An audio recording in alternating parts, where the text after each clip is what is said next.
Hello everyone, welcome back to the chemistry की पाठशाला। हाँ जी, आज की वीडियो में लेके आ चुका हूँ लिमिटिंग रिएजेंट पे। बड़ा वेट करते बच्चे, बड़ा कंफ्यूज होते, सर लिमिटिंग रिएजेंट समझा दो, नहीं समझ में आ रहा, न्यूमेरिकल समझ नहीं आ रहा, वो समझाया था तब आ गया था अब नहीं आ रहा है।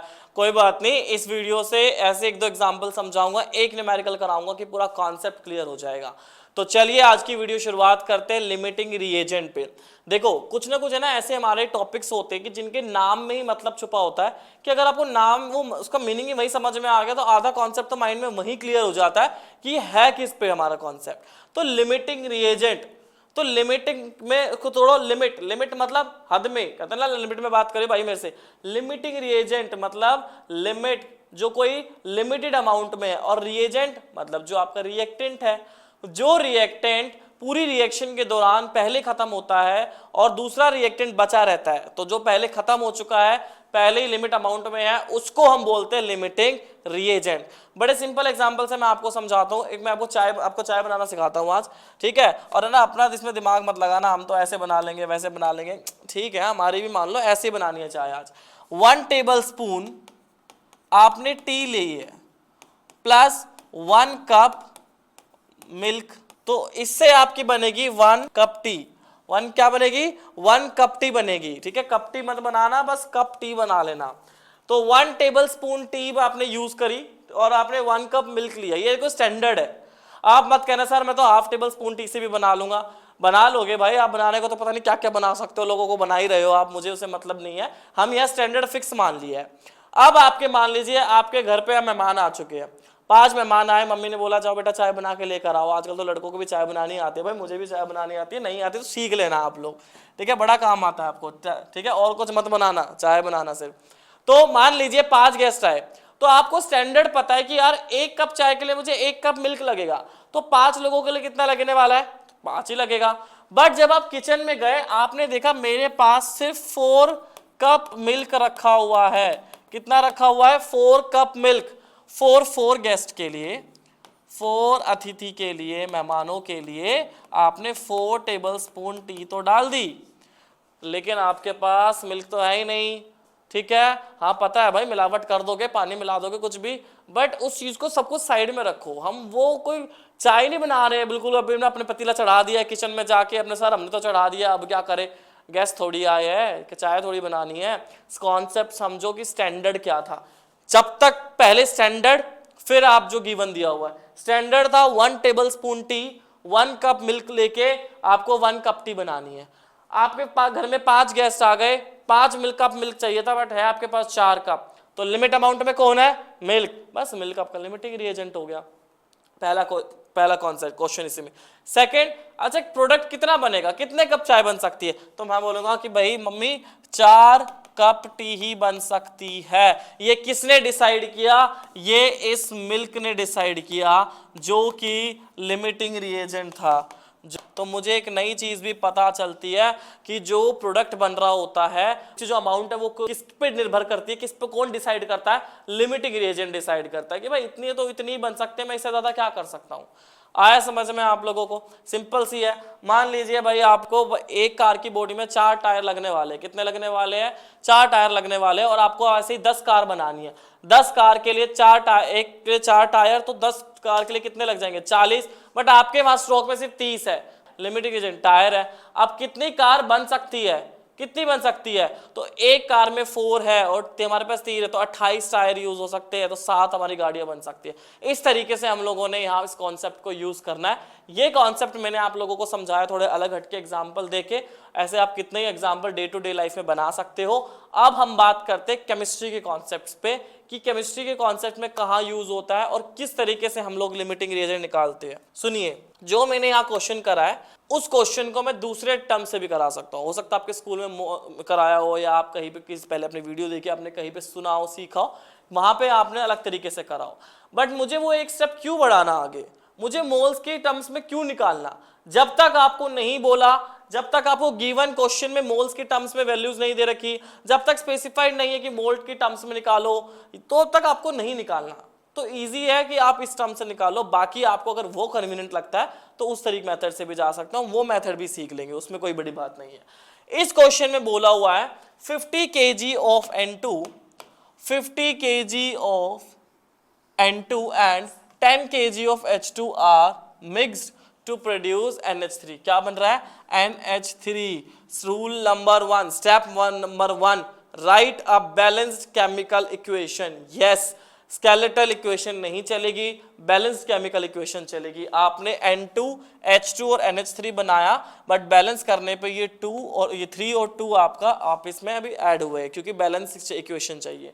सेकेंड आपसे पूछा हुआ है calculate the NH3 formed, and फिर लिखा हुआ आइडेंटिफाई द लिमिटिंग रिएजेंट. अगर ये लाइन लिखे भी ना identify the limiting reagent, still आपको पहले लिमिटिंग रिएजेंट निकालना पड़ेगा, क्योंकि NH3 यहाँ प्रोडक्ट है. प्रोडक्ट की जो अमाउंट है वो कौन डिसाइड करता है? Limiting reagent. So indirectly you have to find out the limiting reagent first and then calculate the value of the product जो भी आपको वहां पे गिवन है. आया समझ में? तो एक बार उस एग्जाम्पल को दोबारा याद करो चाय वाले को. जब आप मम्मी ने बोला किचन में जाओ और 5 गेस्ट के लिए आप लोग मुझे चाय बना के पास लेके आओ, तब आपको दिमाग में सबसे पहले क्या आया? स्टैंडर्ड आया कि यार 1 कप के लिए इतना बनेगा तो 5 कप के लिए कितना बनेगा. तो आपको रिएक्शन से पहले स्टैंडर्ड निकालना है. सुनो, यहाँ पे मास की टर्म में दे रखा है ना, तो भाई मैं मास की टर्म्स में लेके जा रहा हूँ इस क्वेश्चन को. N2 एक नाइट्रोजन का मास होता है 14, 14 2 28, 3H2 का 6 और 2NH3 का 34 ग्राम आ गया. गिवन में क्या दे रखा है? 50 kg which I already convert into the gram, because हमने यहाँ पे 28 ग्राम लिया. आइदर 50 kg ले रहे हो तो 28 को भी आप 0.028 ले लो डिवाइडेड बाय द 1000. मैंने इसको 50,000 ग्राम में लिया है, 6 ग्राम और मैंने यहाँ पे 1000. ये गिवन है. जैसे आप किचन में आपने कहा चाय पीती है, आप टी और मिल्क कितना है, दूध कितना बचा हो, तो वो आपका गिवन था कि भाई वहां आपका गिवन है, आप देखो इससे क्या बना सकते हो. इसी तरीके से ये है. तो अब मैं चलता हूं लिमिटिंग रिएजेंट को निकालने की प्रक्रिया पे. कैसे? देखिए, अकॉर्डिंग टू रिएक्शन मैं बता रहा हूं पहले कि रिएक्शन के अकॉर्डिंग कह रहा हूं मैं, ये अपनी मर्जी से नहीं बोल रहा हूं. रिएक्शन ये बोलती है 28 gram of nitrogen requires hydrogen कितना? 6 ग्राम. मतलब 28 ग्राम नाइट्रोजन को पूरा कंप्लीट रिएक्ट होने के लिए कितना ग्राम हाइड्रोजन चाहिए? 6 ग्राम हाइड्रोजन चाहिए. उन तीनों को मिक्स कर दो, दोनों को मिक्स कर दो, तब आपका कितना प्रोडक्ट आ रहा है? 34 ग्राम. तो अभी उसको साइड छोड़ो. इतना नाइट्रोजन के लिए इतना हाइड्रोजन. हमारे पास नाइट्रोजन कितना है? 50,000. कितना है? तो 50,000 के लिए कितना लगने वाला है? 6 बाय में 28 इंटू 50,000. हमारी वैल्यू आई 10,714. 10,714.28 ग्राम इतना हाइड्रोजन चाहिए. बट अब अगर आप क्वेश्चन पे जाओ, सर आपने तो यहाँ 10,000 लिखवाया है, समझ गए ना? यही तो लिमिटिंग रिएजेंट है. 50,000 नाइट्रोजन के लिए मुझे 10,714 चाहिए था, 10,714. बट मेरे पास कितना है? बट वी हैव ओनली 10,714 ग्राम. कहां से लेके आऊं? तो बस यहीं से मुझे पता चलता है कि but we have only 10,000 of H2. आपका H2 ही यहाँ पर क्या आ जाता है? Limiting reagent. क्या आता है? Limiting reagent. लिमिटिंग रिएजेंट नहीं आया ना समझ में, तो दोबारा से वीडियो को थोड़ा पीछे जाके देखो, बट आपको समझ में आ जाएगा. एक न्यूमेरिकल बस ये याद रख लो, इस न्यूमेरिकल को 2-3 बार कर लो कॉन्सेप्ट समझ के. ऐसे नहीं कि बस इसी क्वेश्चन को रट लूं, इसी क्वेश्चन से मेरा नैया पार हो जाएगी. एक बार कॉन्सेप्ट से कि मैं क्या दिमाग लगा रहा हूं, मैं क्या कॉन्सेप्ट यूज कर रहा हूं, काम हो जाना आपका, बता रहा हूं मैं. ठीक है, काम तमाम नहीं, काम क्वेश्चन हो जाना आपका. अब सुनो, जब आपने लिमिटिंग रिएजेंट निकाल लिया है तो उसके बाद आप लोगों को यहां पर प्रोडक्ट की अमाउंट बतानी है. अभी मैंने बताया, मैं यहां लिख भी चुका हूं, अमाउंट की, प्रोडक्ट की जो अमाउंट होती है वो लिमिटिंग रिएजेंट बताता है. तो कुछ नहीं करना, आपने लिमिटिंग रिएजेंट को पकड़ लो और प्रोडक्ट को पकड़ लो. According to reaction 6 gram of hydrogen कितना अमाउंट अमोनिया दे रहा है? 34 gram. 6 gram of hydrogen forms 34 gram of ammonia. अब बच्चे गलती से क्या करते हैं, सर 10,714 लेंगे, 10,000 लेंगे. ये तो हमने निकाली, हमें इतना चाहिए, हमारे पास इतनी वैल्यू है नहीं, हमारे पास तो 10,000 ही है. तो 10,000 ग्राम ऑफ हाइड्रोजन फॉर्म्स इतना अमोनिया. कितना? 34 by 6 into 10,000, 56,666 gram of ammonia. इतना अमोनिया आपका बन जाता है. कोई डाउट? कोई भी डाउट हो तो जल्दी बताओ. कोई डाउट नहीं है, आना भी नहीं चाहिए. अब सुनो, अगर यही मोल्स की टर्म्स में पूछा होता ना, बहुत इजी है, सेम मेथड लिखता, बस इस गिवन मास को, इस गिवन जो हमें मास है उसको मोल में कन्वर्ट कर लेते. 50,000 को उसके गिवन मोलर मास से डिवाइड करते बस जहां जहां मैंने यहाँ पे 50,000 लिया हुआ है, 28 ग्राम लिया हुआ, वहां मोल्स लेते और कुछ नहीं लेते, सब से फिक्स होता। अगर वहां उस कॉन्सेप्ट से ट्राई करना चाहो तो करना, समझ आए हो जाए क्वेश्चन, वेरी गुड, बहुत बढ़िया, नहीं आए कोई बात नहीं, कमेंट में बताओ, उस तरीके से भी करा देंगे आपको। तो ये इस चैप्टर का लास्ट टॉपिक था, लिमिटिंग रिएजेंट। चैप्टर 1 हम फिनिश कर चुके हैं। नेक्स्ट आने वाली वीडियोस में मैं इसके मोस्ट इंपोर्टेंट क्वेश्चंस की बात करूंगा, एनसीईआरटी के क्वेश्चंस में भी वो भी इंक्लूड होंगे। अभी तक के लिए आप सारी वीडियोस को देखो, क्वेश्चंस करो, जो भी डाउट आता है प्लीज पूछिए। समझ में आई है वीडियो तो लाइक करो, वीडियोस को शेयर करो, सब्सक्राइब करो चैनल को।